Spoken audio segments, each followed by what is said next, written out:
I have a question for the show with reference to how TK would structure a QAV portfolio using dividends for retirement. I managed to find reference to TK's strategy for building a QAV portfolio towards a dividend focus.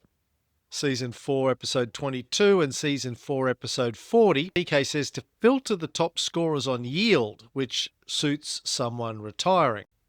That is, sort the top scores on QAV score first, then filter secondly on yield. Should still get a 19% return, he says here, or double market.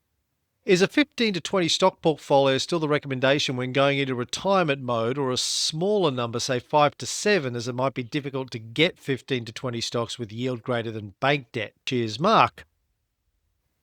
Yeah, good question, Mark, and right up my alley because it's what I'm doing. This is general advice only. The 15 to 20 stocks I think still makes sense for someone going into retirement, especially if you're not paying a great deal of attention to your portfolio.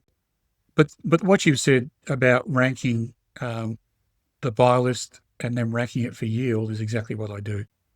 Whether that's, you could do it for grossed up yield, which includes franking credits, to your point, or you could do it just for yield. Franking credits are important, of course, but if you're in the retirement phase of a superannuation fund or an SMSF, then the franking credits are rebate effectively because it's the tax credit's going to be higher than the tax you're paying, and you'll get a check from the government to make up that difference. Whether it's ESG concerns, whether it's a hunt for yield, whether it's some other investment theory about wanting to own banks and not mines or whatever, which is one of the benefits, I think, of doing it yourself rather than going through a managed fund or a super fund. So yeah, Mark, I think you're on the right track there.